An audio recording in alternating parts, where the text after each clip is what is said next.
Hello mga ka-auto, this is Engineer Arky from Home Automated PH and nandito po tayo sa ating Caceres project sa may Santa Rosa, Laguna.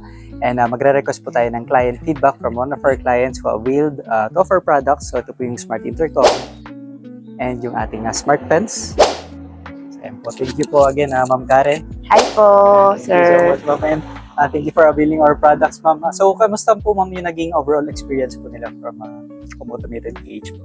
Actually, okay naman siya. Very, very smooth. And maayos naman din na i-deliver yung mga electric natin. Makikita nyo naman, solid siya, malinis, at saka very, very safe naman siya. At madaling kausap sila, sir.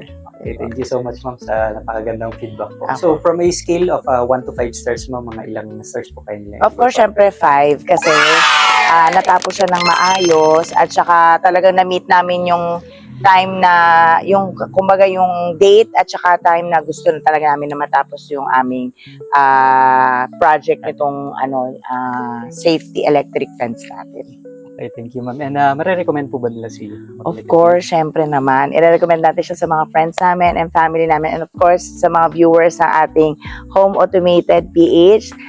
Very, very reco sila na magpakabit po kayo ng safety fence nyo para sa security ng bahay nyo po. Okay, thank you so much, Ma'am Karen. Gusto po kayong shoutout, Ma'am?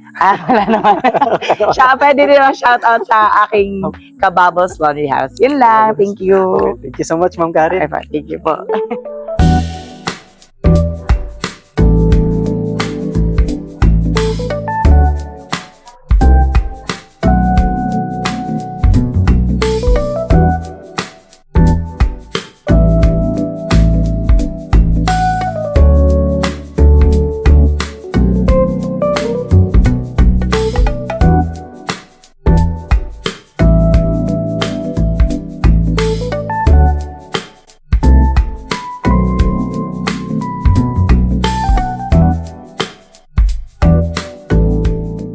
Na po yan. Tapos pag pinindot naman natin ito naman yung deactivate niya.